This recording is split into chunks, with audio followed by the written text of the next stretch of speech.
The wedding program had every detail planned perfectly. The bride, the groom, the wedding party, the parents, even the flower girl's name was printed in elegant script.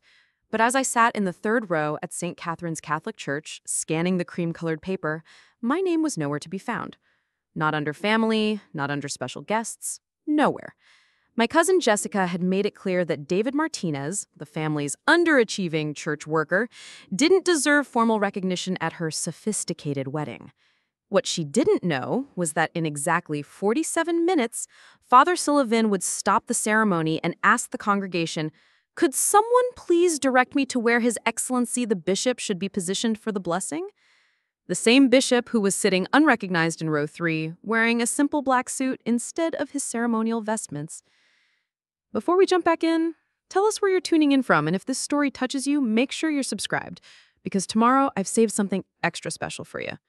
I adjusted my tie and looked around the beautifully decorated sanctuary of St. Catherine's, the morning sunlight streaming through stained glass windows, casting colorful patterns across the polished wooden pews. The church was filling with guests, most of whom I'd known since childhood, yet none of them truly knew who I was. For the past 2 years, I'd been living what felt like a double life in Riverside, California, maintaining the image of David Martinez, the quiet family member who worked somewhere in church administration, while actually serving as the Bishop of San Bernardino, overseeing 92 parishes and nearly 2 million Catholics across Southern California. The irony wasn't lost on me as I watched my family members file into their reserved pews, dressed in their finest clothes and beaming with pride about Jessica's big day. These were people who had spent years worrying about my career prospects, offering unsolicited advice about finding a real job, and making gentle suggestions about getting my life together. My mother, Maria Martinez, had even pulled me aside last month to express concern about my financial situation, offering to help with what she assumed were mounting bills. The conversation had taken place in my modest one-bedroom apartment in the older part of Riverside, surrounded by simple furniture and basic amenities that reinforced every assumption they'd made about my circumstances. What my family didn't understand was that the simplicity of my lifestyle was entirely intentional. The Catholic Church had taught me that true service meant living humbly, and even as a bishop, I'd chosen to maintain the same modest apartment I'd rented as a young seminarian. My older Honda Civic, now 7 years old, served me perfectly well for the short drive to my actual workplace at the Cathedral of Our Lady of the Rosary. The family saw an aging car and assumed financial struggle. They saw basic living arrangements and concluded I was barely making ends meet. Every indication of my chosen simplicity became evidence, in their minds, of my inability to succeed in the conventional sense. Jessica Martinez Torres, as she would be known in a few hours, had made her feelings about my presence abundantly clear during the wedding planning process. At 28, she worked as a marketing coordinator for a dental practice and had been dating Michael Torres for 3 years before their engagement. Michael was a successful real estate agent who had inherited his father's construction connections, and together they represented everything our family considered proper achievement. They owned a modern townhouse in the nicer part of Riverside, drove matching SUVs, and regularly posted photos from weekend trips to wine country or vacation destinations that demonstrated their disposable income. The contrast between their visible success and my apparent lack thereof had become a source of family tension over the past year. During last Thanksgiving dinner at my Aunt Patricia's house, I'd overheard Jessica explaining to Michael's parents why certain family members might seem different from what they were used to. She'd specifically mentioned that I was still trying to find my direction in life, working in some capacity at a local church, but never really advancing or taking on significant responsibilities. The characterization stung because it was so completely inaccurate. Yet I'd learned over the years that correcting these assumptions often led to more complications than simply allowing them to persist. Discussions about my career situation be kept minimal. She'd suggested that if anyone asked about my work, the family should simply mention that I was involved with the local church and leave the details vague. The implication was clear. My perceived lack of conventional success was an embarrassment that needed to be managed rather than a legitimate career path that deserved explanation. My brother, Carlos, who worked as a financial advisor and understood family dynamics better than most, had tried to mediate by suggesting that everyone focus on celebrating Jessica's happiness rather than worrying about impressions. But the underlying tension remained palpable. Our grandmother, Elena, at 78, the matriarch of the Martinez family, had even taken me aside after breakfast to offer what she considered helpful advice about perhaps exploring opportunities in business or considering a career change that might provide more stability and recognition. The conversation with my grandmother had been particularly difficult because she'd raised questions about my long-term plans that I couldn't answer honestly without revealing information I wasn't prepared to share. When she'd asked about my retirement savings, my prospects for advancement, and my plans for eventually starting a family, I'd been forced to offer non-committal responses that reinforced her concerns about my future security. The reality was that the church provided comprehensive benefits, including retirement planning and healthcare, and my position offered opportunities for advancement within the Catholic hierarchy that could potentially lead to even higher responsibilities. But explaining these benefits would have required explaining the position itself, which would have led to questions I wasn't ready to address. As I sat in the church pew waiting for the ceremony to begin, I reflected on how the family's assumptions had shaped our relationships over the past 2 years. Every interaction had been filtered through their belief that I was struggling professionally and personally. When I'd declined to join family vacations, they'd assumed I couldn't afford the expense, rather than recognizing that my schedule often included church obligations during holiday periods. When I'd given modest gifts at Christmas and birthdays, they'd interpreted the simplicity as financial limitation rather than understanding that my gift-giving philosophy emphasized thoughtfulness over expense. Preparing and narrating this story took us a lot of time, so if you are enjoying it, subscribe to our channel. It means a lot to us. Now back to the story. The most painful aspect of the situation was how my genuine care for family members had been misinterpreted as dependence or need for support. When I'd offered to help coordinate my cousin Linda's graduation party, the family had assumed I was trying to earn extra money through event planning, rather than recognizing that my diocesan responsibilities had given me significant experience managing large gatherings and ceremonial events.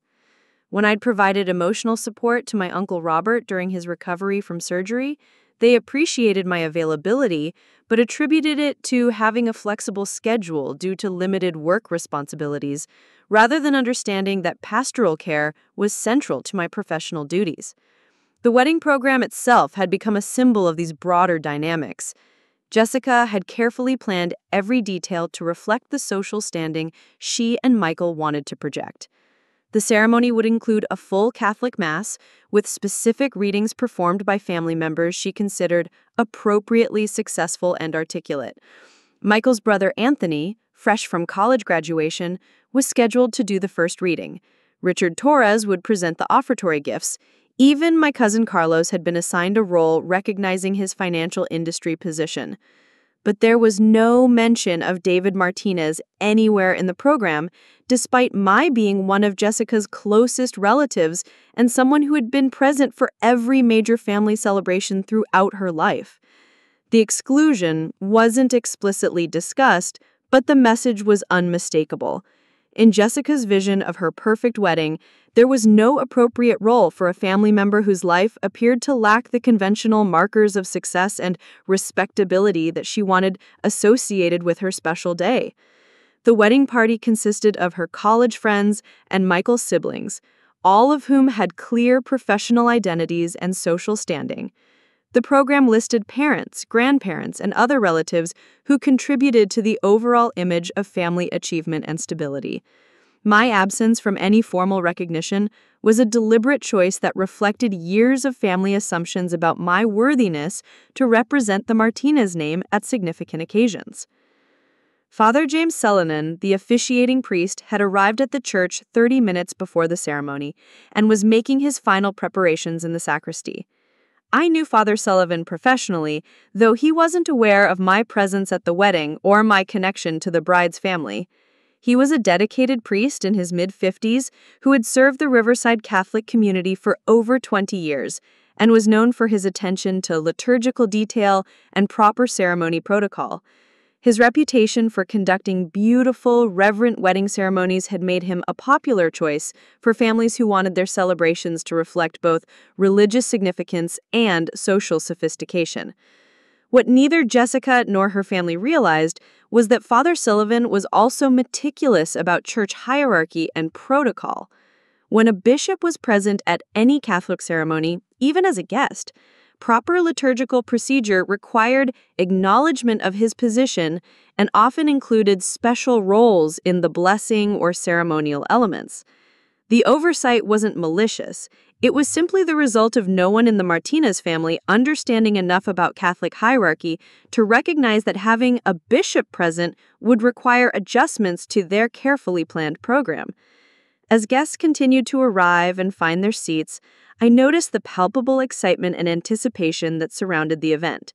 Jessica looked radiant in her white gown as she made final preparations in the church's bridal suite, surrounded by bridesmaids who were helping with last-minute adjustments and ensuring every detail was perfect.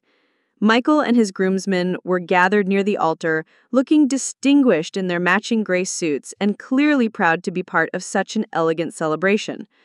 The Torres family had filled the front pews on the groom's side, their expensive clothing and confident demeanor reflecting the social status that had impressed Jessica throughout the engagement period. The dichotomy between the wedding's sophistication and my own unrecognized presence created a surreal atmosphere that would have been almost humorous if it weren't so personally painful. Here I was, arguably the most religiously significant person in attendance, sitting anonymously in a middle pew while my family worried about maintaining appearances and ensuring that nothing detracted from the elegant impression they wanted to create. The very institution hosting the ceremony was one where I held considerable authority, yet none of my relatives understood enough about Catholic structure to recognize the irony of their exclusion of someone whose presence would actually have elevated the religious significance of their celebration. In exactly 47 minutes, Father Sullivan would reach the point in the ceremony where he would traditionally ask for the bishop's blessing on the newly married couple. His automatic assumption would be that if a bishop were present, proper protocol would have ensured his inclusion in the ceremony planning and formal recognition in the wedding program. The moment when Father Sullivan realized that no such arrangements had been made, and his subsequent inquiry about the bishop's location, would transform Jessica's carefully orchestrated celebration in ways that none of us were fully prepared for. The organ music began to fill the sanctuary as Mrs. Henderson, the church organist for the past 15 years, started the prelude that would signal the official beginning of Jessica's wedding ceremony. I watched as the final guests hurried to find their seats, women smoothing their dresses and men adjusting their ties, everyone wanting to look their absolute best for what Jessica had repeatedly described as the most important day of her life. The morning light streaming through the stained glass windows had shifted slightly, casting different patterns of blue and gold across the marble altar where Father Sullivan was making his final preparations. What struck me most profoundly as I observed the gathering was how completely my family had constructed a narrative about my life that bore no resemblance to reality. The process hadn't happened overnight. It had been a gradual accumulation of assumptions, each one building upon the last, until they'd created an entire fictional version of David Martinez that was more real to them than the actual person sitting among them. The construction had been so thorough, so systematically reinforced through years of family interactions, that even direct evidence to the contrary was filtered through their established beliefs about my limitations and struggles. The foundation of their misunderstanding had been laid during my seminary years, when I'd made the decision to pursue religious life rather than the conventional career path that my family had expected. Carlos had gone into finance, following our father's advice about the importance of economic security and professional advancement. Our cousins had pursued careers in business, education, and healthcare, all fields that provided clear measures of success and advancement that could be easily understood and celebrated at family gatherings. But when I denounced my intention to enter the seminary, the family had struggled to categorize this choice within their framework of achievement and progress. Initially, they'd been supportive, proud even, of having a priest in the family. Mexican-American Catholic families traditionally held religious vocations in high regard, and my grandmother Elena had been particularly pleased that one of her grandsons was answering what she called a sacred calling. But as the years progressed and my role within the church evolved beyond their understanding, their pride had gradually transformed into concern. They saw me aging without the traditional markers of progress they recognized. No promotion announcements, no salary increases, no office upgrades, no professional networking events that led to visible advancement. The gap between their expectations and my reality had widened during my years as a parish priest when I'd served in various capacities throughout the diocese, but had been limited in what I could share about my responsibilities due to the confidential nature of much of my work. When I'd been involved in marriage counseling, addiction recovery programs, and crisis intervention, my family had interpreted my busy schedule as dedication to volunteer work, rather than recognizing these as core professional responsibilities that required specialized training and carried significant authority within the church structure. The transformation had been most pronounced when I'd been selected for advanced theological studies and administrative training, preparation that would eventually lead to my appointment as bishop. The courses had required travel to universities and seminaries across the country, extended periods of study and reflection, and intensive work with church leadership at the highest levels. But to my family, this had looked like prolonged schooling that prevented me from entering the real world and beginning what they considered an actual career. They'd interpreted my continued education as delay rather than advancement, preparation for failure rather than preparation for extraordinary responsibility. My mother had been particularly vocal during this period. Maria Martinez had worked as a school secretary for 30 years and understood career progression through the lens of predictable advancement, regular salary increases, and measurable professional development. She'd watched her colleagues move from entry-level positions to administrative roles, seen teachers become principals and principals become district administrators. The lack of similar visible progression in my church work had convinced her that I was somehow stuck in an endless cycle of preparation without achievement. The financial aspect of their misunderstanding had perhaps been the most persistent source of family concern. The Catholic Church's approach to clerical compensation was designed to provide adequate support while maintaining the emphasis on service rather than material accumulation.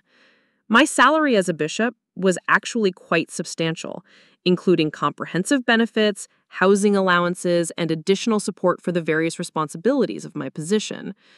But because I'd chosen to live modestly and direct most of my discretionary income toward charitable causes, my lifestyle appeared to my family as evidence of financial struggle rather than intentional simplicity. This misinterpretation had led to years of subtle offers of assistance that were as well-intentioned as they were unnecessary. The process had brought all of these accumulated assumptions to a head. Jessica's engagement to Michael Torres had intensified the family's awareness of social positioning and professional achievement. The Torres family represented exactly the kind of success that the Martinez family aspired to be associated with. Richard Torres had built his construction company from a small operation into one of Riverside's most respected contracting firms. His projects included several prominent commercial buildings downtown and luxury residential developments that had enhanced his reputation throughout Southern California. Susan Torres had risen through the ranks of the school district administration to become a respected leader in educational policy and community development. When Jessica had introduced Michael to the extended family, the contrast between the Torres family's obvious prosperity and what they perceived as my lack of achievement had become a source of embarrassment that Jessica had struggled to manage. The problem wasn't that she was ashamed of having a priest in the family. The problem was that she believed I was a failed priest, someone who had chosen religious life but hadn't succeeded even within that context. Her understanding of church hierarchy was so limited that she couldn't distinguish between different levels of clerical authority and responsibility. The Torres family's initial meeting with our relatives had taken place during a casual barbecue at my Uncle Robert's house 6 months ago. The afternoon had been designed as an opportunity for both families to get to know each other in a relaxed setting, but it had turned into an exercise in social positioning that had left Jessica mortified about several family members, particularly me. When Richard Torres had asked about my work, I'd explained that I was involved in diocesan administration and parish coordination, terms that meant nothing to anyone present and were interpreted as deliberately vague descriptions of menial church tasks. The conversation had become more uncomfortable when Michael's brother, Anthony, then preparing for his senior year at UC Riverside, had mentioned his plans to pursue a master's degree in business administration after graduation. The family had enthusiastically discussed Anthony's academic achievements, internship opportunities, and career prospects in language that demonstrated their familiarity with professional advancement and success metrics. When the conversation had naturally turned to asking about my own educational background and career development, I'd found myself in the impossible position of either appearing to exaggerate my qualifications or allowing their assumptions about my limited achievement to stand uncorrected. I'd chosen the latter option, providing minimal details about my theological education and current responsibilities, which had been interpreted by everyone present as confirmation that my work lacked the substance and importance of more conventional careers. Jessica's discomfort had been visible throughout the afternoon, and she'd later confided to my mother that she was concerned about how the Martinez family would appear to Michael's relatives during future gatherings and, most importantly, during the wedding celebration itself. The wedding planning had become an exercise in damage control, with Jessica carefully managing which family members would have prominent roles and which would be minimized to avoid potential embarrassment. My exclusion from the wedding program hadn't been explicitly discussed, but the decision had been communicated through a series of conversations about the ceremony's tone and the image that Jessica wanted to project. She'd emphasized repeatedly that she wanted the wedding to reflect the life that she and Michael were building together, a life characterized by professional achievement, financial stability, and social respectability. The specific moment when I'd realized my exclusion had come during a family dinner 3 weeks before the wedding, when Jessica had enthusiastically shared the final wedding program for everyone to approve and give feedback. She'd gone through each element in detail, explaining her choices for readings, music, and ceremonial participants. The pride in her voice had been unmistakable as she described how each element contributed to the overall elegance and significance of the celebration. But as she'd read through the list of family members who would have formal roles, my name had been notably absent. When my mother had gently asked whether I might participate in some capacity, Jessica's response had been carefully diplomatic but clearly firm.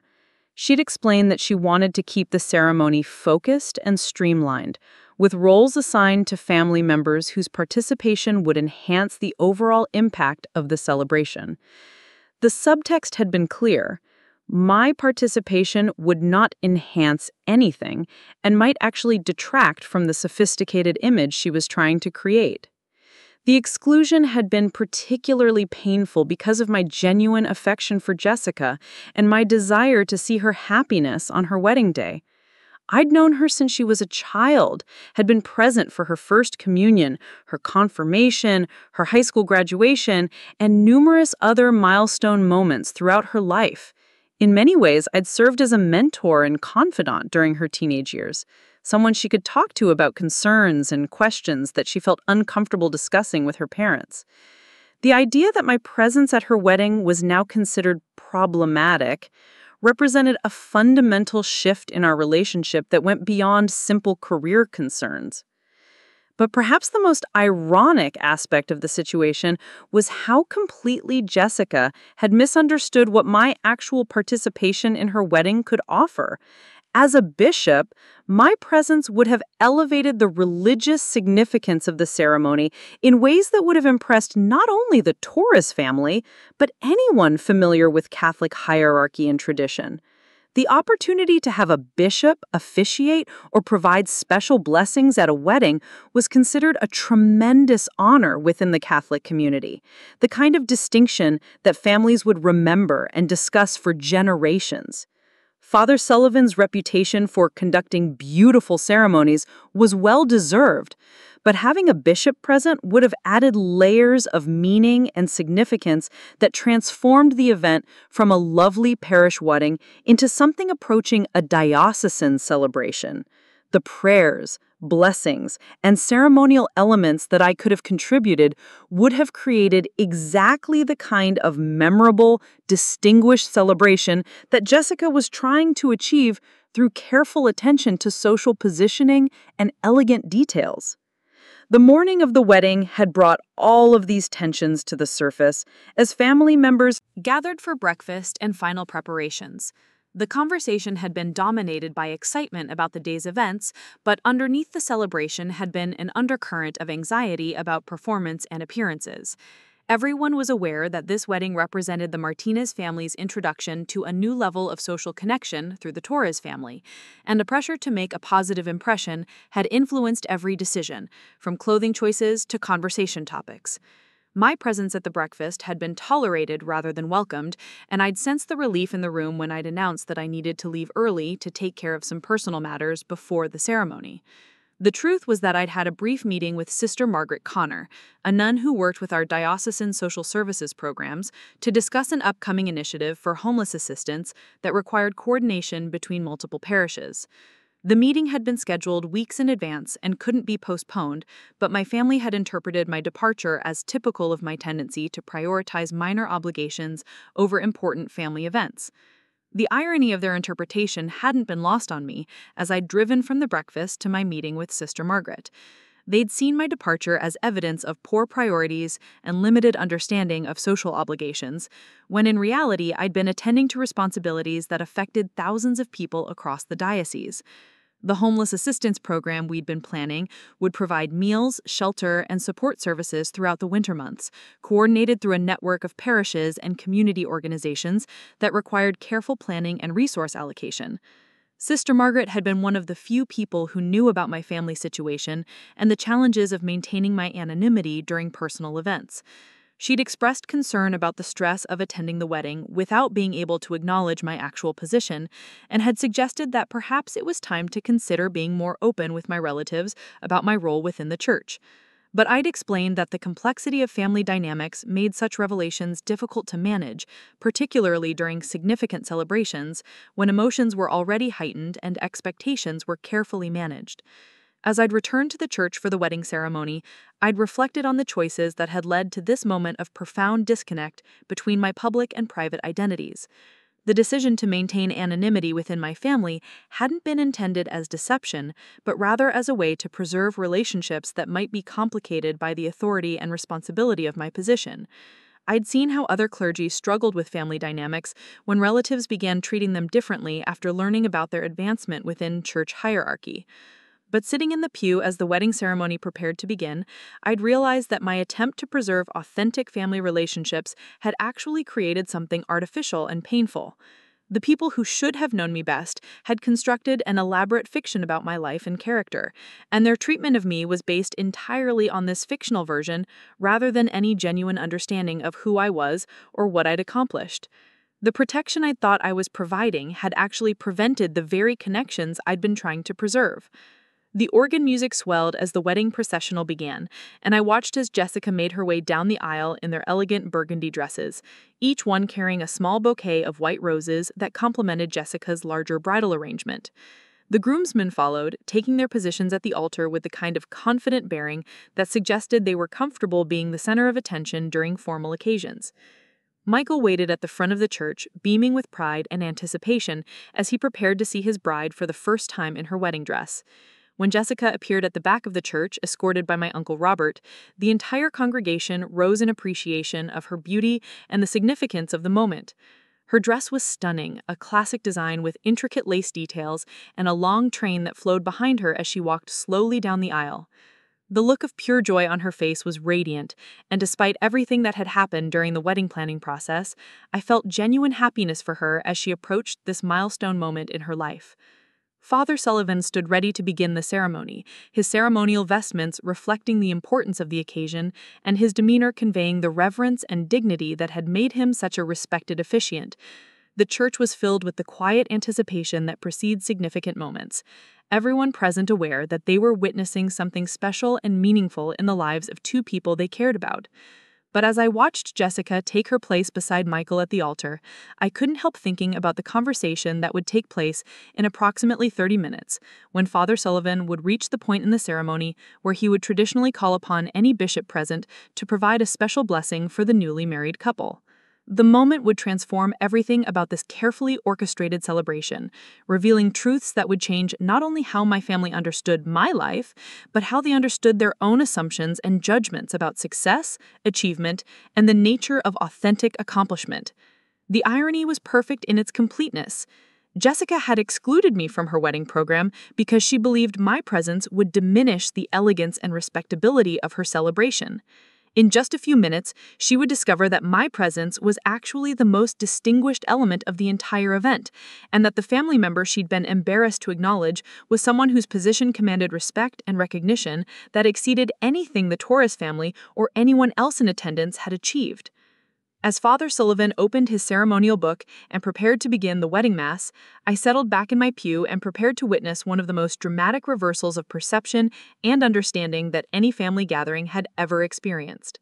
The next 30 minutes would be Jessica's moment of triumph, the realization of months of careful planning and preparation. But the 31st minute would belong to me, when the truth about David Martinez would finally emerge in a way that could no longer be ignored, explained away, or filtered through the comfortable assumptions that had defined our family relationships for the past 2 years. Father Sullivan's. His voice resonated through the sanctuary as he began the opening prayers of the wedding mass, his experienced delivery commanding the attention of every guest present. The ceremony proceeded with the dignified pace that characterized traditional Catholic weddings, each element carefully orchestrated to create an atmosphere of sacred celebration. As I listened to the familiar words of the liturgy, I found myself reflecting on how many similar ceremonies I'd officiated throughout my tenure as bishop. Hundreds of weddings where I'd guided couples through these same sacred promises and blessings. The reality of my position within the Catholic Church had been carefully hidden from my family for reasons that had seemed logical at the time, but now felt increasingly complicated. The Diocese of San Bernardino encompassed nearly 2,000 square miles of Southern California, stretching from the desert communities near Arizona to the mountain regions approaching Los Angeles County. Within this vast territory, I oversaw the spiritual lives of nearly 2 million Catholics, coordinated the activities of 92 parishes, and managed an annual budget that exceeded $50 million in charitable works, educational programs, and community services. My typical week included responsibilities that would have impressed my family tremendously if they'd understood the scope and significance of my work.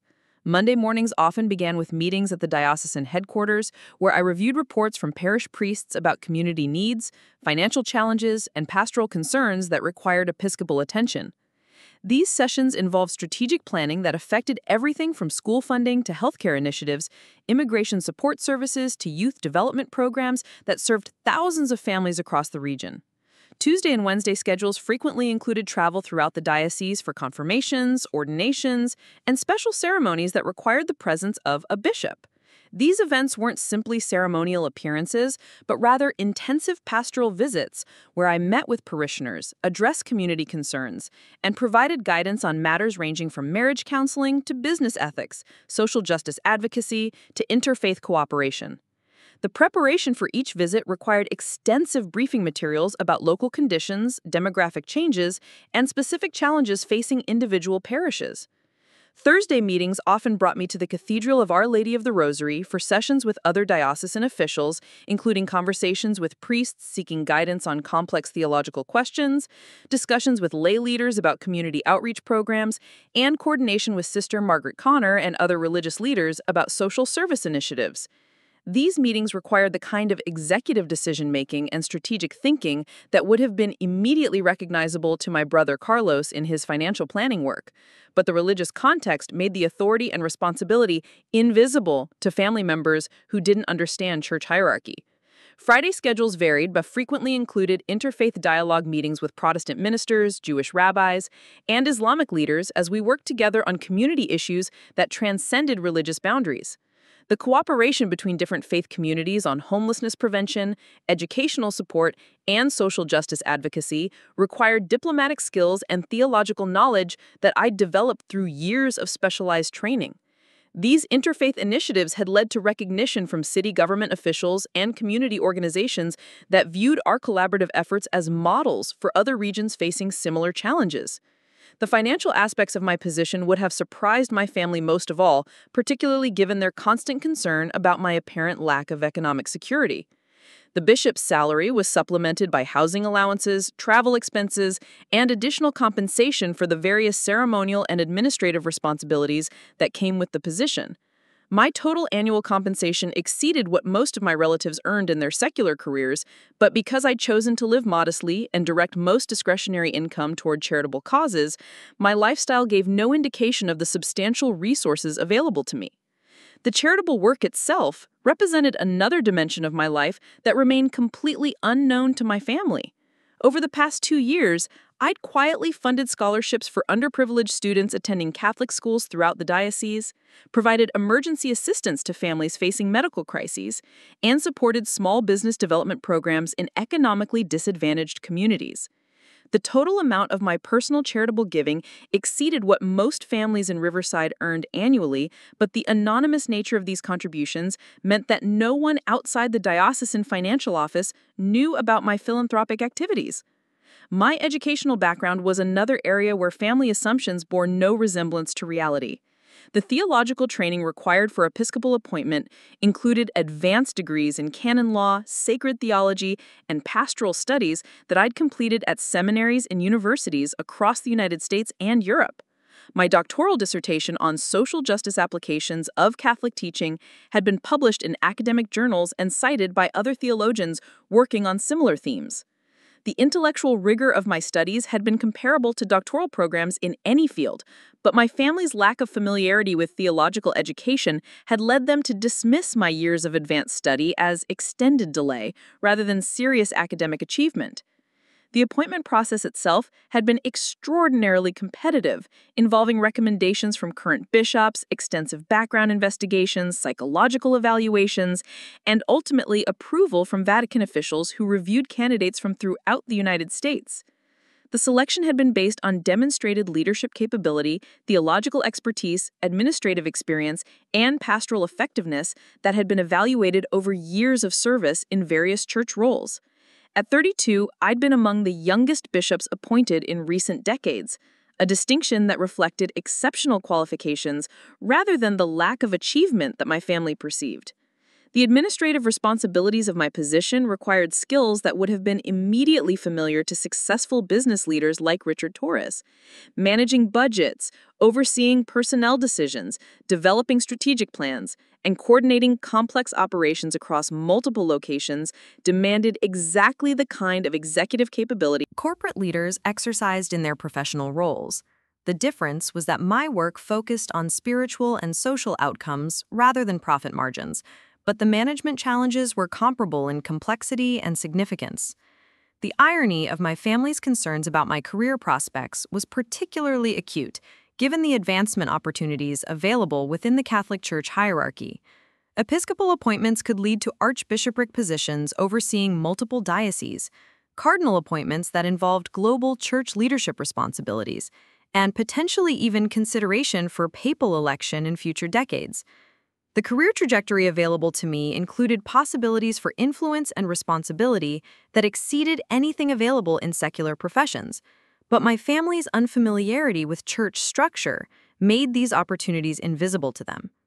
The personal sacrifices required by my position were significant, but had been freely chosen in service of a calling that provided profound meaning and purpose.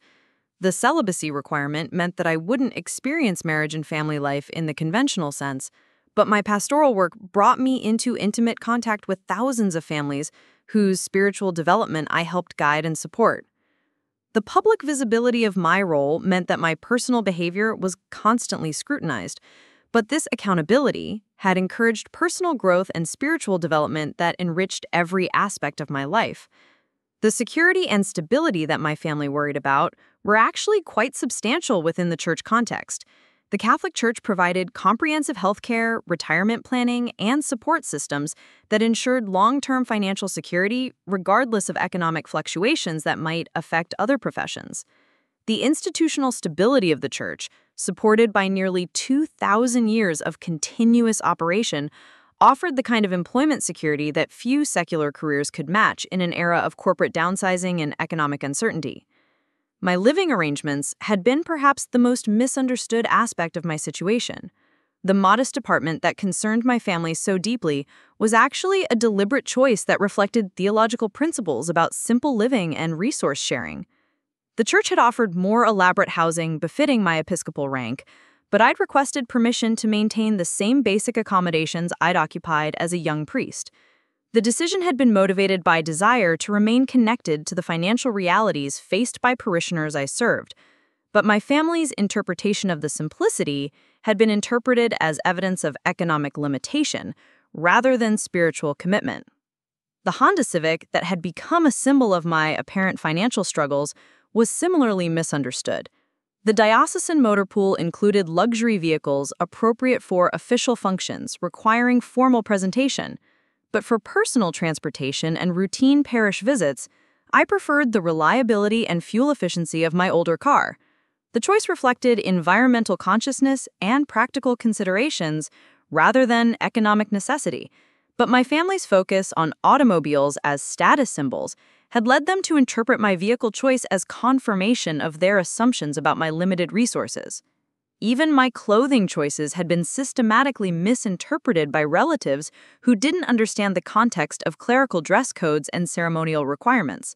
My everyday wardrobe consisted of simple black suits appropriate for parish visits and administrative meetings, supplemented by the ceremonial vestments required for liturgical functions.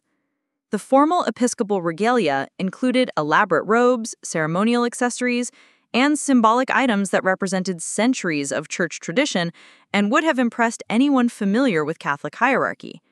But these ceremonial elements remained invisible to family members who only saw me in casual settings where simple dress was appropriate and preferred.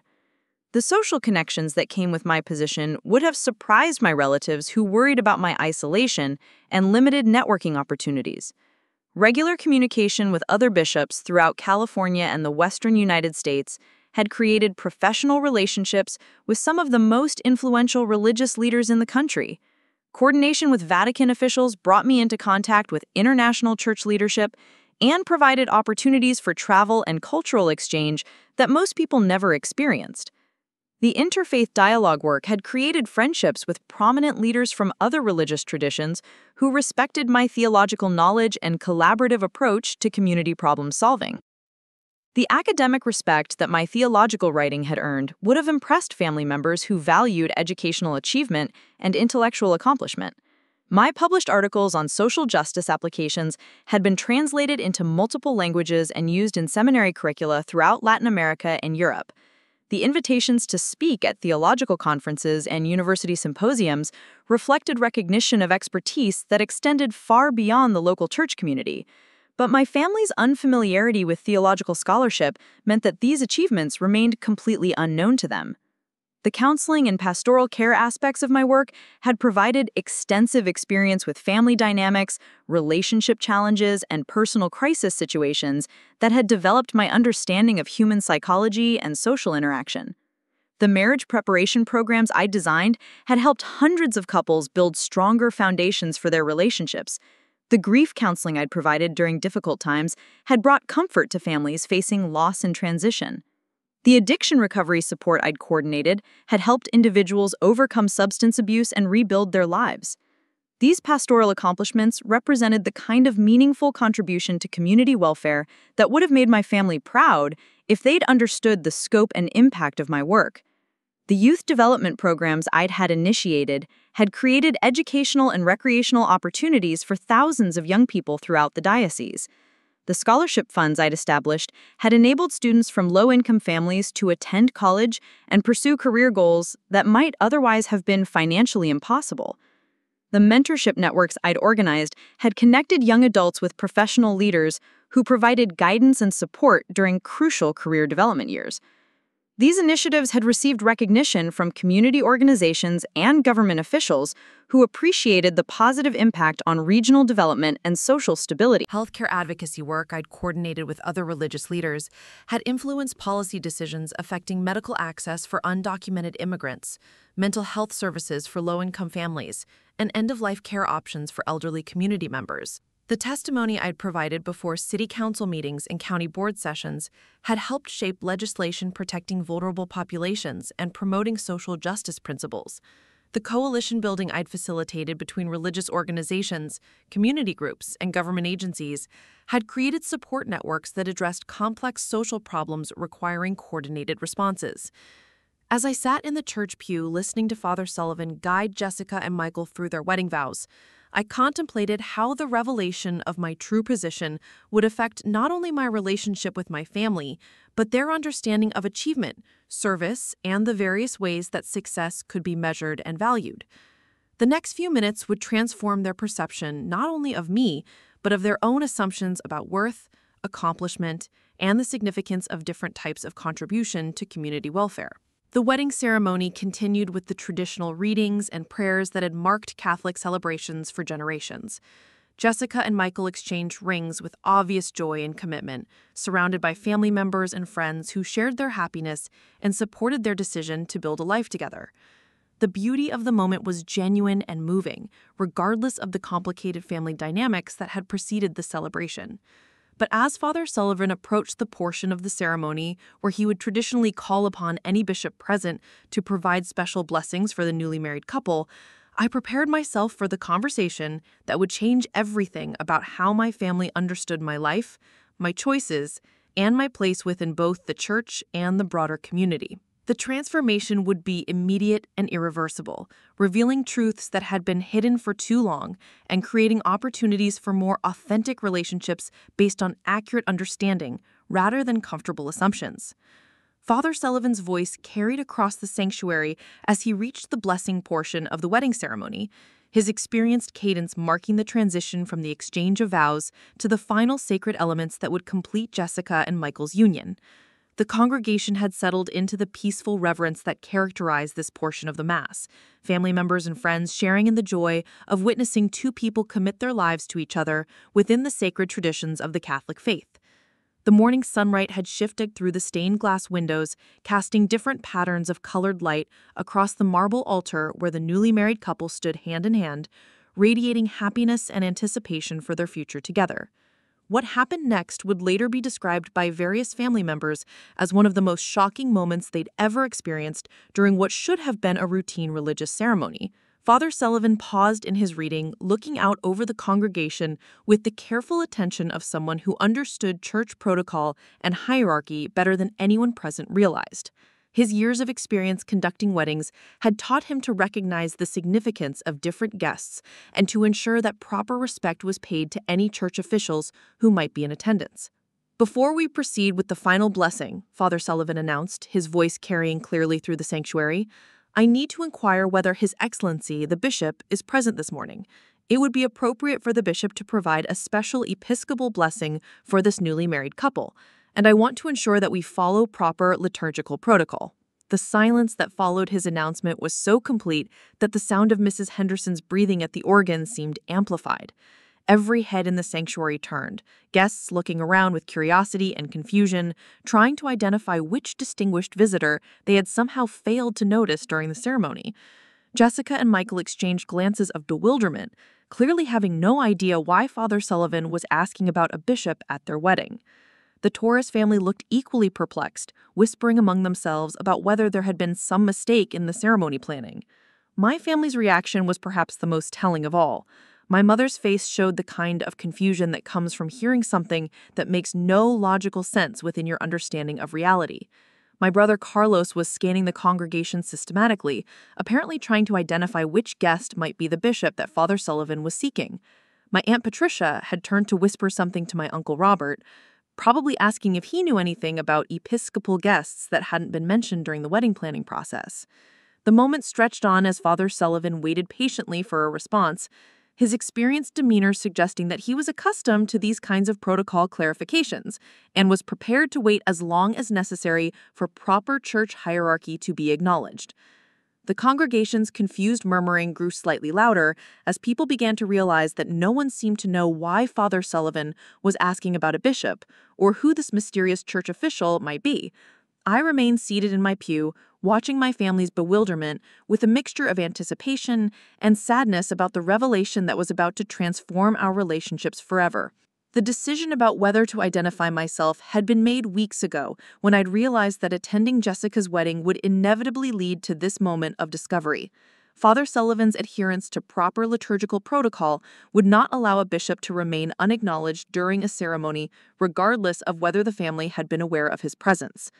Finally, after what felt like several minutes, but was probably only 30 seconds of silence, I stood up from my seat in the third row and spoke clearly enough for everyone in the sanctuary to hear. Father Sullivan, I'm here. David Martinez, Bishop of San Bernardino. The reaction was immediate and dramatic. Jessica's hand flew to her mouth, her eyes widening with shock as she stared at me in complete disbelief. Michael looked confused, trying to process how his wife's cousin, whom he'd been told was a struggling church employee, could possibly be claiming to be a bishop. The Torres family turned as one to look at me, their expressions showing the kind of bewilderment that comes from having fundamental assumptions about social hierarchy suddenly overturned.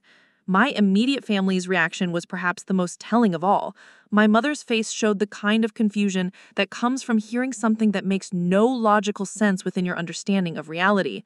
My brother Carlos was scanning the congregation systematically, apparently trying to identify which guest might be the bishop that Father Sullivan was seeking.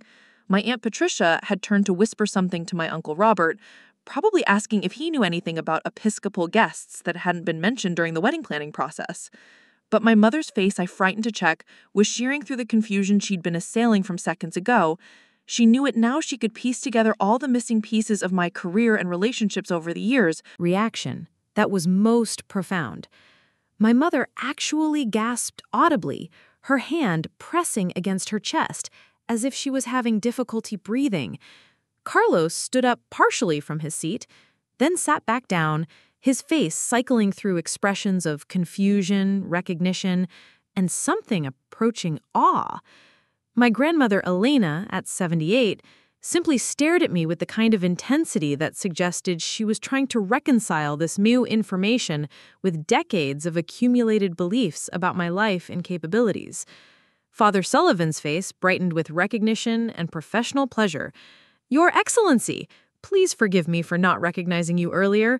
Would you be willing to join me at the altar to provide the episcopal blessing for this couple?"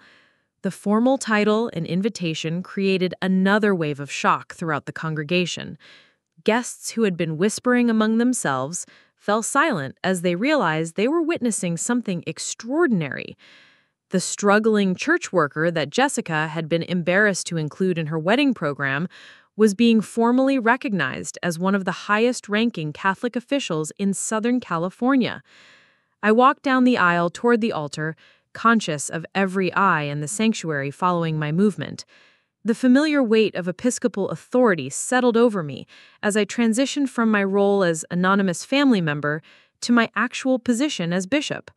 Father Sullivan's respectful bow as I approached the altar emphasized the reversal of hierarchy that was taking place before my family's eyes. "Ladies and gentlemen," Father Sullivan announced to the congregation, "we are honored to have His Excellency, Bishop David Martinez of the Diocese of San Bernardino, with us this morning to provide a special blessing for Jessica and Michael."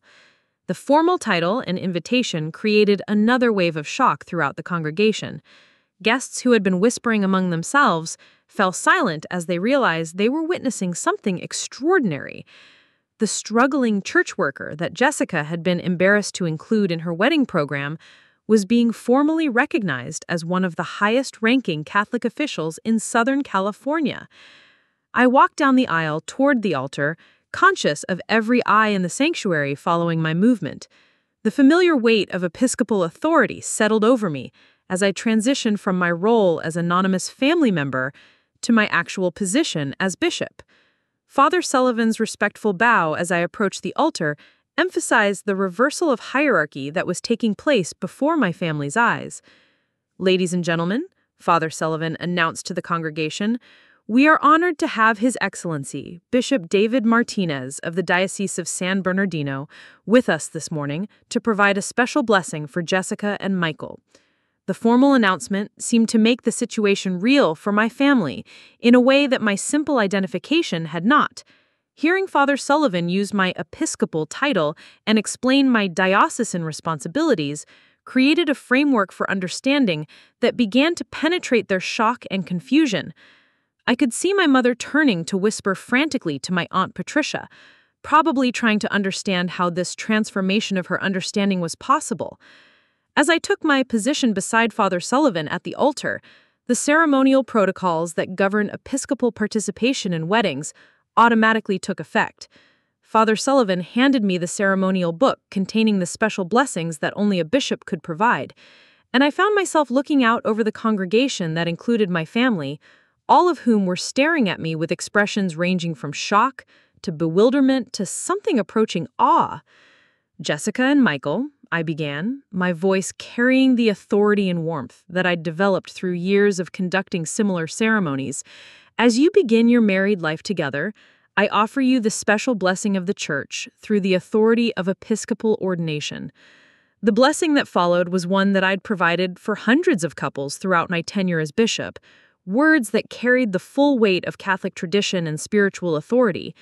But conducting the ceremony for my own cousin in front of family members who had spent years worrying about my career prospects and financial stability created an emotional context unlike anything I had previously experienced. As I spoke the ancient words of blessing, I could see my family members trying to process the complete reversal of their understanding. Jessica stood before me in her wedding dress, tears streaming down her face as she realized that the cousin she'd excluded from her wedding program was actually the most distinguished guest at her entire celebration.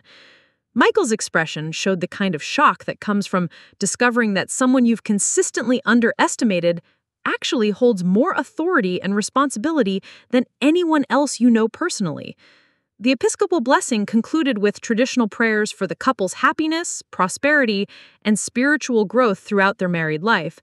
As I finished the ceremonial words and made the sign of the cross over Jessica and Michael, the congregation responded with the Amen that marked the completion of their wedding ceremony. But everyone present understood that something far more significant than a traditional wedding blessing had just taken place. Father Sullivan thanked me formally for my participation, using the full episcopal protocol that emphasized my position within church hierarchy. The respect and deference in his manner provided a clear indication to my family of exactly how significant my role actually was within the Catholic Church. As I returned to my seat, I could feel the weight of hundreds of eyes following my movement, family members and guests trying to reconcile their previous assumptions with the reality they had just witnessed. The recessional music began as Jessica and Michael made their way down the aisle as a married couple, but the usual joy and celebration were tempered by the shock of the revelation that had just taken place. As they passed my pew, Jessica stopped and looked directly at me, her expression showing a mixture of gratitude, embarrassment, and recognition of how profoundly she had misjudged the cousin she'd known her entire life. The receiving line after the ceremony was unlike anything I had ever experienced at a family gathering. Relatives who had spent years offering me career advice and financial assistance approached me with a combination of awe and embarrassment, suddenly understanding that their concerns had been based on complete misunderstanding of my actual circumstances. My grandmother Elena was among the first to reach me, tears in her eyes as she apologized for years of worry about my future and offered congratulations on achievements she was only now beginning to comprehend. My mother's reaction was perhaps the most emotional of all. She embraced me with the kind of fierce love that mothers reserve for moments of profound recognition, whispering apologies for all the time she'd offered help that I hadn't needed, and expressing pride in accomplishments she was only now discovering. The conversation was difficult for both of us, as we both realized how completely my desire for privacy had prevented authentic communication about my life and work. Carlos approached me with the professional respect that one successful person offers another, but his expression also showed the personal bewilderment of someone who had fundamentally misunderstood his own brother for years. His questions about my responsibilities and authority were those of someone trying to recalibrate his entire understanding of family dynamics and individual achievement within our extended family structure. The Torres family's reaction was particularly telling as they suddenly realized that their concerns about social positioning had been based on complete misunderstanding of my actual circumstances. Completely misguided. Richard Torres, who had spent months positioning his family as the more successful and accomplished side of the new marriage union, found himself congratulating someone whose professional authority and community influence exceeded his own by considerable margins. Susan Torres expressed amazement that she had been concerned about her family's social standing when Jessica's family included someone with such significant religious and community leadership responsibilities. Jessica herself was overwhelmed by the realization of how completely she had misunderstood the cousin she'd excluded from her wedding program. Her apologies were heartfelt and emotional as she recognized that her desire to create an elegant celebration had led her to exclude the person whose presence would have elevated the religious significance of her ceremony more than any other single element. The irony of the situation was not lost on her, and her embarrassment about her previous assumptions was evident to everyone present. The reception at the Riverside Country Club took on a completely different atmosphere as news of the morning's revelations spread among the guests. Conversations that had been planned around typical wedding topics like career updates and family news were dominated by discussions of my episcopal responsibilities and the profound misunderstanding that had been revealed during the ceremony. Extended family members who had heard about my struggles over the years approached me with curiosity and respect, eager to understand how such a significant disconnect between perception and reality had been maintained for so long. The formal toasts during the reception dinner included acknowledgments of my presence that would have been unthinkable earlier that morning. Michael's father specifically mentioned the honor of having a bishop participate in his son's wedding ceremony, and Jessica's maid of honor referenced the special significance that episcopal blessing had added to the celebration. The recognition was gratifying, but also bittersweet, as it emphasized how different the entire wedding experience could have been if honest communication had been maintained throughout the planning process. 6 months after the wedding, the transformation in family dynamics had been profound and lasting. The revelation of my actual position had forced everyone to examine their assumptions about success, achievement, and the various ways that significant contribution could be measured and valued. Family gatherings became opportunities for genuine conversation about meaningful work, rather than surface-level discussions about conventional career advancement and financial accumulation. Jessica and Michael's marriage thrived in ways that surprised everyone, as the shock of the wedding revelation had taught them both valuable lessons about looking beyond surface appearances and taking time to truly understand the people in their lives. Jessica became one of my strongest supporters within the family, often sharing stories about my diocesan work and encouraging other relatives to learn more about the scope and significance of church leadership responsibilities. My relationship with my mother deepened considerably as she made efforts to understand my work and the reasons I had chosen to maintain privacy about my position. Our conversations became opportunities for her to learn about theological education, church hierarchy, and the various ways that religious leadership contributed to community welfare. Her pride in my accomplishments was evident to everyone, and she became an effective advocate for broader family understanding of different types of professional achievement. The experience taught all of us valuable lessons about the importance of asking questions rather than making assumptions, celebrating diverse forms of success rather than adhering to narrow definitions of achievement, and maintaining curiosity about family members rather than accepting comfortable but inaccurate narratives about their lives and choices. The wedding that had begun as a celebration of Jessica and Michael's love became a catalyst for deeper family connections based on authentic understanding rather than presumptions and projections.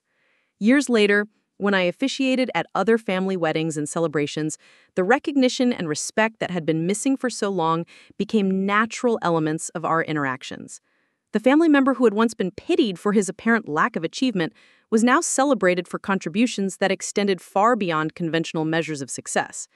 The journey from misunderstanding to recognition had been painful, but ultimately transformative for everyone involved, creating relationships based on truth rather than assumption and authentic appreciation rather than condescending concern. The story of Jessica's wedding became family legend, told and retold at gatherings as a reminder of the importance of looking beyond surface appearances and taking time to truly know and understand the people we care about most. The revelation that had shocked everyone present became a source of pride for the entire Martinez family and a constant reminder that authentic success comes in many forms, often hidden behind modesty and service that values contribution over recognition. The moment Father Sullivan posed his question about the bishop's presence, time seemed suspended in the sanctuary of St. Catherine's Church. The congregation sat in bewildered silence, heads turning as guests searched the pews for some distinguished visitor they had somehow overlooked. The morning light continued to stream through the stained glass windows, casting the same beautiful patterns across the altar, but the atmosphere had shifted from wedding celebration to something approaching religious ceremony of much greater significance than anyone had anticipated. Jessica stood at the altar in her elegant white gown, her bouquet trembling slightly in her hands as she tried to process why Father Sullivan was asking about episcopal presence at her carefully planned ceremony. The wedding program she had crafted with such attention to detail made no mention of any such distinguished guest, and she was certain that no such distinguished guest had been invited to her celebration. Michael beside her looked equally confused, glancing between Father Sullivan and the congregation as if expecting someone in elaborate ceremonial vestments to emerge from the gathering of family and friends. The Torres family occupied the front pews on the groom's side, their expensive clothing and confident bearing reflecting the social status that had impressed the Martinez family throughout the engagement period. But now Richard and Susan Torres exchanged uncertain glances, clearly having no idea why church protocol was required. Acknowledgement of a bishop who, as far as they knew, was not present at their son's wedding. Their confusion was particularly notable because they had been most concerned about maintaining appropriate dignity and respectability throughout the celebration. My own family's bewilderment was perhaps most profound of all. My mother, Maria, sat 3 rows behind me, her face showing the kind of perplexity that comes from hearing something that contradicts fundamental assumptions about reality. She had spent years worrying about my financial stability and career prospects, offering assistance and advice based on her belief that I was struggling to establish myself professionally. The idea that a bishop might be present at Jessica's wedding made no sense within her understanding of our family's social connections and religious relationships. My brother Carlos, seated beside our mother, was systematically scanning the congregation with the methodical approach he brought to financial analysis in his professional work. His expression suggested he was trying to identify which guest might be the episcopal figure that Father Sullivan was seeking, probably assuming that some distant family connection or Torres family acquaintance held religious authority that hadn't been mentioned during wedding planning discussions. The possibility that the bishop might be someone he knew personally was clearly not occurring to him. My Aunt Patricia and Uncle Robert, Jessica's parents, looked mortified by the protocol confusion that was disrupting their daughter's carefully orchestrated ceremony. They had spent months ensuring that every detail of the wedding reflected the social sophistication and religious reverence they wanted associated with their family celebration. The unexpected inquiry about episcopal presence suggested some failure in their planning that was creating awkwardness during the most important moment of Jessica's life. My grandmother Elena, despite her 78 years and occasional confusion about family details, was alert and attentive as she tried to understand why Father Sullivan's question was creating such bewilderment among the guests. Her lifetime of experience with Catholic ceremonies had taught her that priests didn't ask about bishops unless proper church hierarchy required acknowledgement of someone actually present. But her knowledge of our family's religious connections included no one with episcopal authority. The extended family members and friends who filled the remaining pews were equally puzzled by the interruption to what had been proceeding as a traditional wedding ceremony. Cousins, neighbors, work colleagues, and college friends had come to witness Jessica and Michael's marriage, not to participate in some elaborate religious protocol involving church officials whose presence they couldn't identify or understand. Father Sullivan himself maintained the patient, professional demeanor that characterized experienced clergy who understood church hierarchy and ceremonial requirements. His years of conducting weddings had taught him that proper liturgical protocol could not be ignored, regardless of whether families understood the significance of various church officials who might be present. He was clearly prepared to wait as long as necessary for appropriate acknowledgement of episcopal authority, even if that acknowledgement required explanation and education of the assembled guests. The silence stretched beyond the point of comfortable pause and into the realm of genuine tension as everyone present realized that Father Sullivan was not going to proceed with the ceremony until his question about the bishop's presence received a satisfactory response. The organ music had stopped, and even Mrs. Henderson, the longtime church organist, seemed uncertain about whether she should continue playing or wait for the protocol issue to be resolved. I remained seated in my third-row pew, acutely aware that every second of delay was increasing the confusion and discomfort of my family members and the wedding guests. The decision about whether to reveal my identity had been made weeks ago, when I realized that Father Sullivan's adherence to proper church protocol would inevitably lead to this moment of disclosure. There was no way to attend Jessica's wedding anonymously while maintaining the liturgical correctness that characterized Catholic ceremony. The internal conflict I felt was intense and complex. Part of me wanted to protect my family from the shock and embarrassment they would experience when they learned how completely they had misunderstood my life and achievements. Another part of me was exhausted by years of hiding fundamental aspects of my identity and professional responsibilities from the people who should have known me best. The wedding celebration had already been painful because of my exclusion from formal recognition, but the alternative of remaining hidden seemed even more damaging to family relationships. As the silence continued, I could see guests beginning to whisper among themselves, trying to understand why the ceremony had been interrupted and whether someone present might be the episcopal figure that Father Sullivan was seeking, probably assuming that some distant family connection or Torres family acquaintance held religious authority that hadn't been mentioned during wedding planning discussions.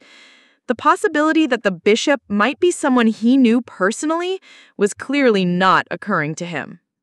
Finally, recognizing that Father Sullivan would not proceed without proper acknowledgement and that my family's confusion would only increase with continued delay, I stood up from my pew and spoke clearly enough for everyone in the sanctuary to hear.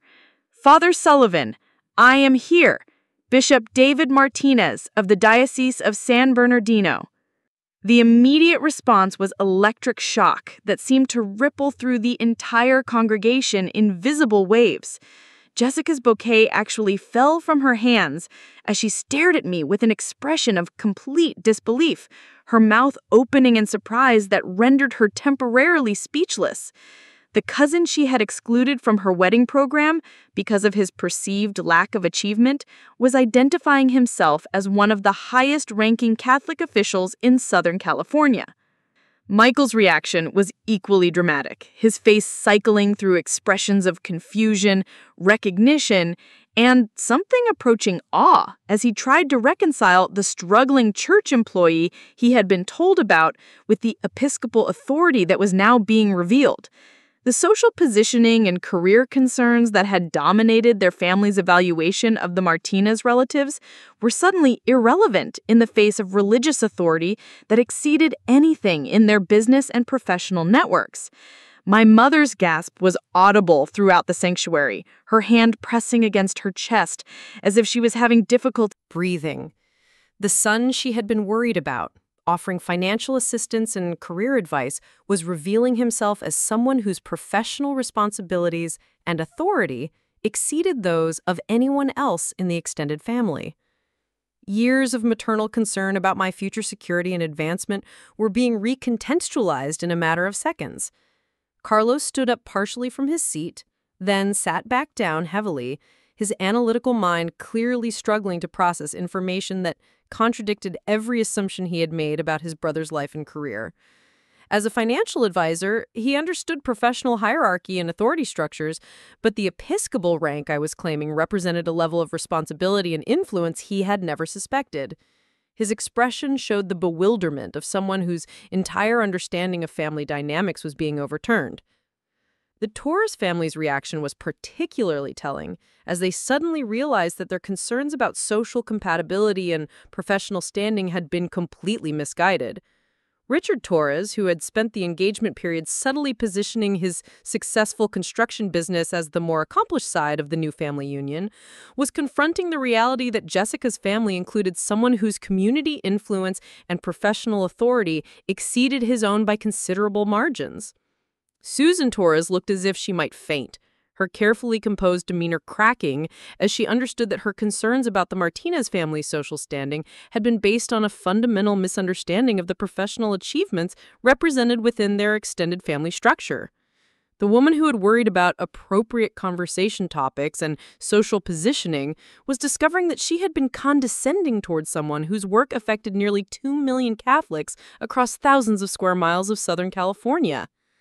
My grandmother Elena's reaction was perhaps the most complex, her aged features showing a mixture of shock, recognition, and something approaching pride as she began to understand that her concerns about my career prospects had been unnecessary for years. The grandson she had lectured about finding stability and direction was revealing himself as someone who had achieved success beyond anything she had imagined possible for anyone in our family. Father Sullivan's face brightened with professional recognition and genuine pleasure as he realized that the episcopal figure he had been seeking was already present in the congregation. His immediate bow of respect emphasized the reversal of social hierarchy that was taking place before everyone's eyes, as the parish priest acknowledged the authority of the bishop who had been sitting anonymously among the wedding guests. "Your Excellency," Father Sullivan said, his voice carrying the formal respect and deference appropriate for addressing episcopal authority, "please forgive me for not recognizing you earlier. Would you honor us by joining me at the altar to provide the traditional episcopal blessing for this newly married couple?" The formal invitation created another wave of shock throughout the congregation as guests realized they were witnessing something extraordinary. The struggling family member that Jessica had been embarrassed to acknowledge in her wedding program was being formally recognized as someone deserving of the highest respect within the Catholic institutional hierarchy. The ceremonial protocols that governed episcopal participation in religious celebrations were automatically taking effect, transforming Jessica's carefully planned wedding into something much more significant than anyone had anticipated. As I walked down the aisle toward the altar, every eye in the sanctuary followed my movement with the kind of intense attention usually reserved for the most dramatic moments in human experience.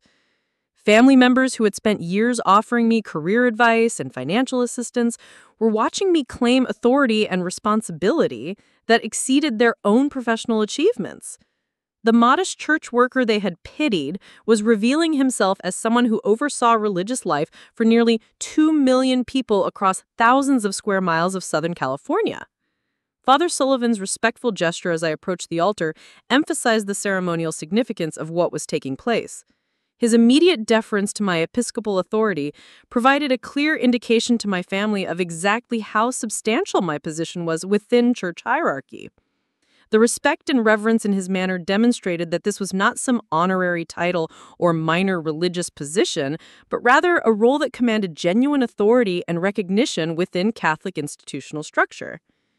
"Ladies and gentlemen," Father Sullivan announced to the congregation, his voice carrying the formal tone appropriate for introducing distinguished religious authority, "we are deeply honored to have His Excellency, Bishop David Martinez of the Diocese of San Bernardino, with us this morning to provide special episcopal blessing for Jessica and Michael as they begin their married life together." The formal announcement seemed to make the transformation real for my family in a way that my simple identification had not accomplished. Hearing Father Sullivan use my full episcopal title and explain my diocesan responsibilities created a framework for understanding that began to penetrate their initial shock and help them process the magnitude of what they were learning about my actual life and work. I could see my mother turning to whisper frantically to my Aunt Patricia, probably trying to understand how such a complete reversal of her understanding was possible. The son she had been concerned about was being introduced to someone whose professional responsibilities included oversight of religious education, charitable programs, and spiritual guidance for millions of people across thousands of square miles of Southern California. The financial security she had worried about was being revealed as unnecessary concern for someone whose position included comprehensive benefits and substantial community resources. As I took my position beside Father Sullivan at the altar, the ceremonial protocols that govern Episcopal participation in wedding celebrations automatically came into effect. The formal vestments that I would normally wear for such occasions were not available, but my presence alone was sufficient to transform the religious significance of the ceremony. Father Sullivan handed me the ceremonial book containing the special blessings that only a bishop could provide, his actions emphasizing the authority that I carried within Catholic tradition and structure. Looking out over the congregation that included my family, I could see expressions ranging from shock to bewilderment to something approaching awe as they tried to process the complete reversal of their understanding. Relatives who had excluded me from wedding recognition because of my perceived lack of achievement were now witnessing me take the most honored position in their celebration. The ceremony that Jessica had designed to project social sophistication and religious reverence was being elevated beyond anything she had imagined possible through the presence of episcopal authority she had been unaware of. "Jessica and Michael," I began, my voice carrying the ceremonial authority and spiritual warmth that I had developed through years of conducting similar blessings for couples throughout my diocese. "As you begin your journey together as husband and wife, I offer you the special blessing of the Catholic Church through the authority of episcopal ordination." The words that followed were ancient prayers that had been spoken over married couples for centuries, but conducting this ceremony for my own cousin in front of family members who had spent years misunderstanding my life and capabilities created an emotional context unlike anything I had previously experienced in my episcopal duties.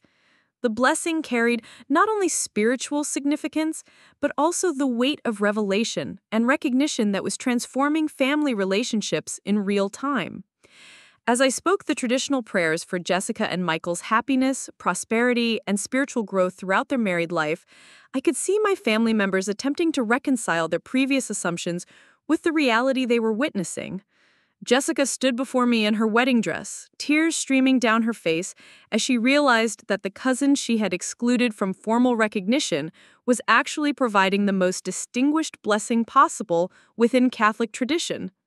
Michael's expression showed the profound shock that comes from discovering that someone you have consistently underestimated actually holds more authority and responsibility than anyone else in your personal or professional network. The social concerns that had dominated the wedding planning were being revealed as completely irrelevant in the face of spiritual authority that commanded respect regardless of conventional measures of success and achievement. The episcopal blessing concluded with the traditional sign of the cross and final prayers that marked the completion of Jessica and Michael's wedding ceremony. But everyone present understood that something far more significant than a typical religious celebration had just taken place. The revelation of my identity had transformed not only the wedding ceremony, but also the fundamental understanding that my family had about achievement, success, and the various ways that meaningful contribution could be measured and valued. As Father Sullivan thanked me formally for my participation, using the full episcopal protocol that emphasized my position within church hierarchy, The respect and deference in his manner provided final confirmation to my family of exactly how significant my role was within the Catholic Church. The ceremonial courtesies that characterize interaction between parish priests and episcopal authority demonstrated that this was not some minor religious position, but rather a role that commanded genuine respect and recognition at the highest levels of church leadership.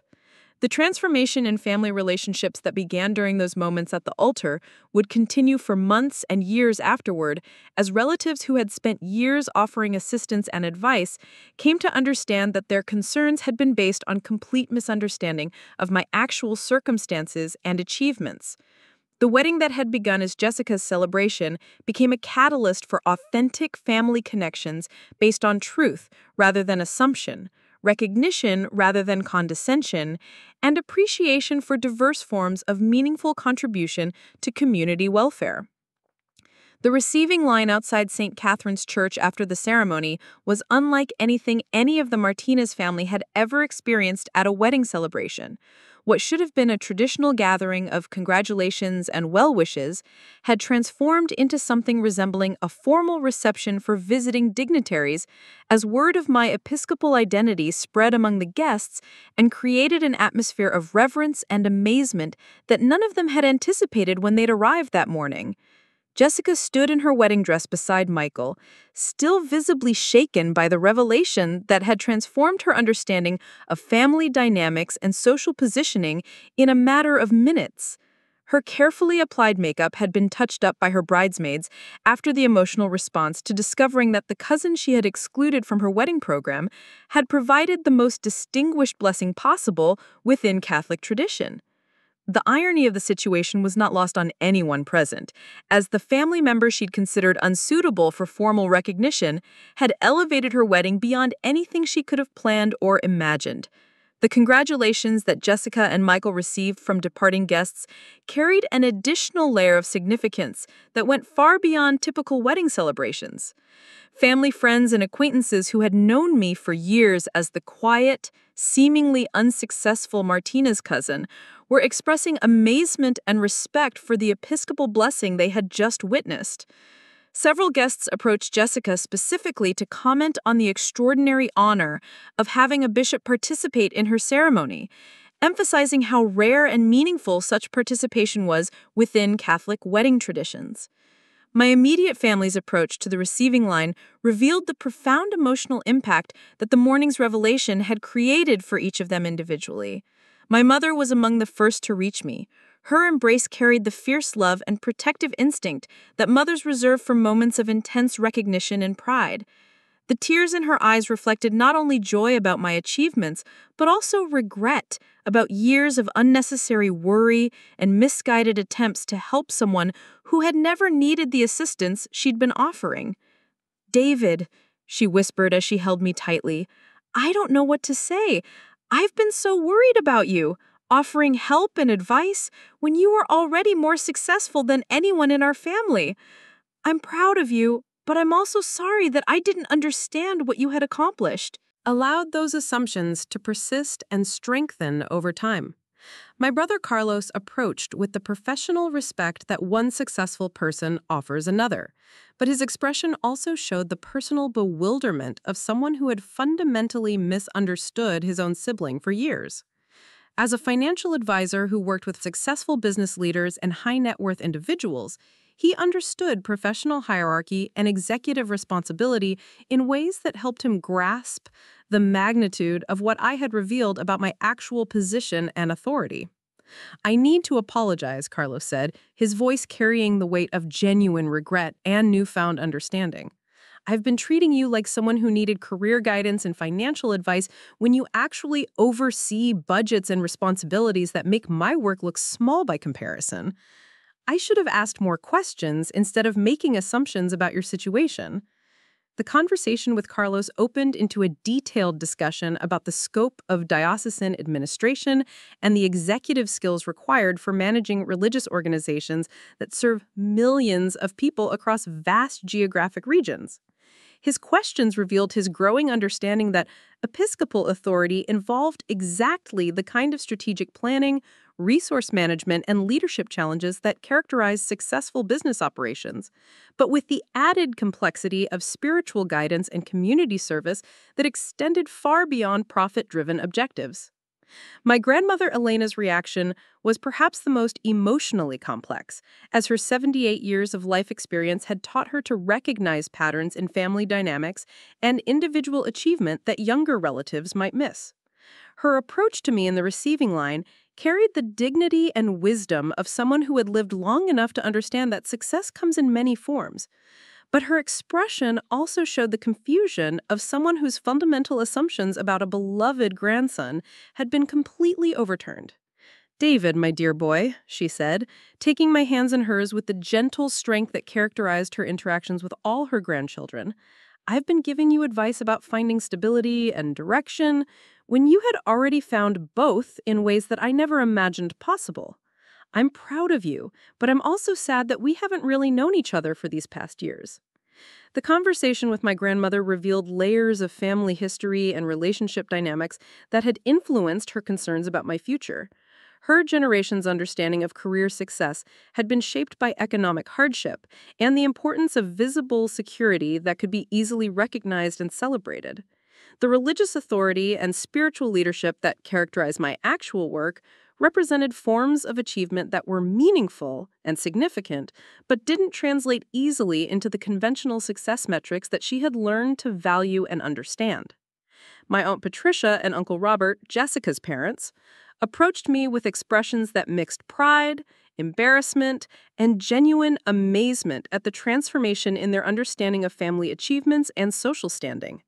As the hosts of numerous family gatherings where my career prospects and financial situation had been topics of concerned discussion, they were confronting the reality that their worries had been based on complete misunderstanding of my actual circumstances and accomplishments. "We owe you an apology," Patricia said, her voice carrying the emotional weight of recognition and regret. "We've been worried about you and discussing your situation at family dinners when we should have been celebrating your success and asking about your work. We had no idea what you had achieved."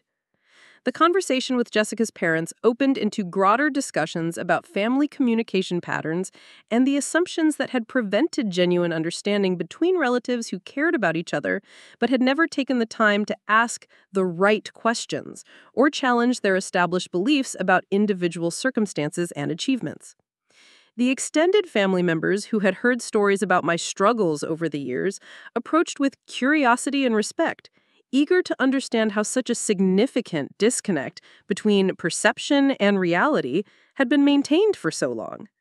Cousins, aunts, uncles, and family friends who had offered career suggestions and financial assistance were learning that their well-intentioned advice had been unnecessary for someone whose professional responsibilities exceeded their own by considerable margins. The Torres family's reaction was particularly revealing of the social dynamics that had influenced the wedding planning and family relationships throughout the engagement period. Richard and Susan Torres, who had spent months positioning their family as the more accomplished and socially connected side of the new marriage union, found themselves congratulating someone whose community influence and professional authority exceeded their own business achievements by substantial margins. Richard Torres approached me with the respectful demeanor that successful business leaders use when acknowledging superior authority and accomplishment. His earlier condescending concerns about Martinez family's social standing replaced by genuine admiration for episcopal achievement and responsibility. His questions about diocesan administration and church leadership revealed his growing understanding that religious authority involved exactly the kind of executive skills and strategic thinking that he respected in his own business networks. Susan Torres expressed amazement that she had been concerned about social compatibility and appropriate conversation topics when Jessica's family included someone whose work affected policy decisions and community welfare throughout Southern California. Her embarrassment about previous assumptions was evident, but her genuine interest in learning about diocesan social services and educational programs demonstrated her ability to recognize and appreciate forms of meaningful contribution that extended far beyond conventional business success. Michael's reaction to discovering his new brother-in-law's true identity was perhaps most telling of all, as he struggled to reconcile his previous assumptions about Martinez family achievements with the reality of having married into a family that included one of the highest-ranking Catholic officials in Southern California. The real estate success that he had considered his primary contribution to the marriage relationship was being recontextualized within a family structure that included far more significant professional accomplishment than he had ever imagined possible. Country Club took on a completely different atmosphere as news of the morning's revelation continued to spread among the guests who had not attended the church ceremony. The elegant ballroom that Jessica had selected for its sophisticated ambiance and social prestige became the setting for conversations about religious hierarchy, diocesan administration, and the various forms that meaningful achievement could take within different professional and spiritual contexts. The formal dinner conversation at the head table included acknowledgments and discussions that would have been unthinkable earlier that morning, when I had been excluded from the wedding program because of perceived inadequacy and social embarrassment. The toasts and speeches throughout the evening referenced the extraordinary honor of having Episcopal participation in Jessica and Michael's wedding ceremony, emphasizing how rare and significant such blessings were within Catholic tradition and community recognition. Jessica's maid of honor, who had been part of the wedding planning discussions where my exclusion from formal recognition had been decided, offered a toast that specifically acknowledged the special significance that Episcopal blessing had added to the celebration. Her words carried undertones of recognition about how completely the wedding party had misunderstood the distinguished guests who were already present within their own family structure. The father of the bride's speech that Uncle Robert delivered included heartfelt acknowledgments of my presence and participation that contrasted sharply with the family concerns and social positioning strategies that had characterized discussions throughout the engagement period. His words reflected genuine pride in having a bishop within the Martinez family, combined with obvious regret about the assumptions and oversights that had prevented appropriate recognition and inclusion during the wedding planning process. The evening's dancing and celebration continued with an undercurrent of amazement and recognition that transformed typical wedding reception interactions into opportunities for deeper conversations about family relationships, professional achievement, and the importance of genuine understanding between relatives who care about each other. Extended family members who had not seen me in months or years approached throughout the evening to express congratulations and ask questions about my work that they had never thought to pose during previous family gatherings. The newlywed couple's departure at the end of the evening included private moments where Jessica and Michael both expressed gratitude for the Episcopal blessing and recognition of how profoundly their understanding of family dynamics and individual achievement had been transformed by the day's revelations. Jessica's tearful apology for excluding me from the wedding program was heartfelt and emotional, as she recognized that her desire to create an elegant celebration had led her to overlook the person whose presence would have elevated the religious significance of her ceremony more than any other single element. 6 months after the wedding, the transformation in family relationships had become a permanent and positive change that affected every gathering and interaction among the Martinez relatives. The revelation of my Episcopal position had forced everyone to examine their assumptions about success, achievement, and the various ways that significant contribution could be measured and valued within family and community contexts. Family dinners became opportunities for genuine conversation about meaningful work, rather than surface-level discussions about conventional career advancement and financial accumulation. The relatives who had spent years offering career advice and financial assistance had learned to ask questions and express interest in different types of professional accomplishment, creating space for more authentic relationships based on actual understanding rather than comfortable assumptions.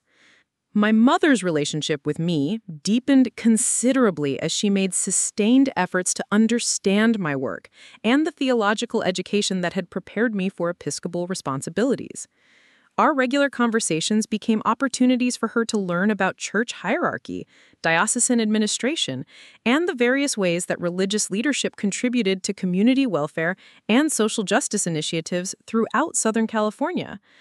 The pride that she now expressed in my accomplishments was evident to everyone in the family, and she became an effective advocate for broader understanding of different types of professional achievement and meaningful contribution to society.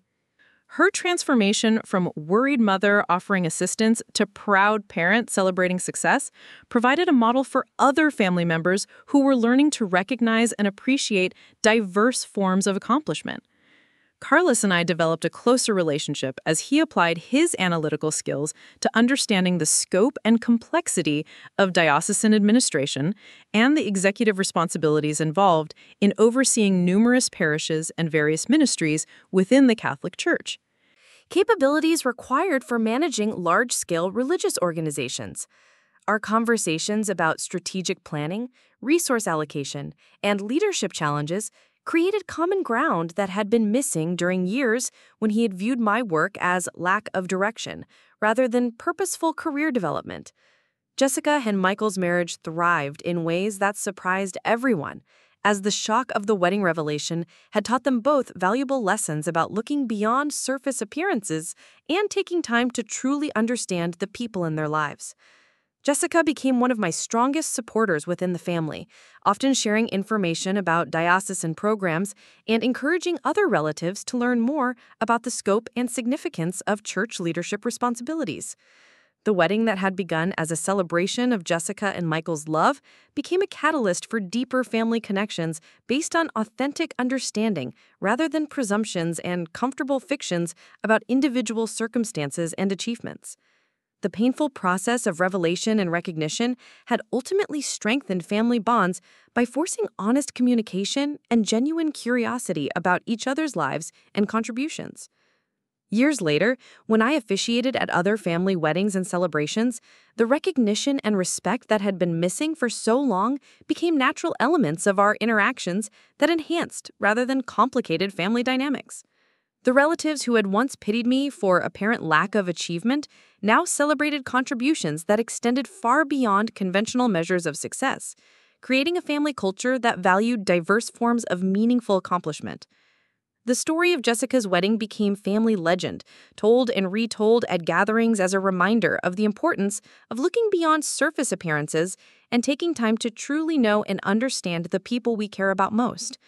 The revelation that had shocked everyone present became a source of lasting pride for the entire Martinez family, and a constant reminder that authentic success comes in many forms, often hidden behind modesty and service that values contribution over recognition. The transformation that began with Father Sullivan's simple question about episcopal presence had rippled through family relationships in ways that created more authentic connections, deeper understanding, and genuine appreciation for the diverse paths that family members had chosen in their pursuit of meaningful lives and significant contribution to their communities and the world beyond. Up next, you've got 2 more standout stories right on your screen. If this one hit the mark, you won't want to pass these up. Just click and check them out.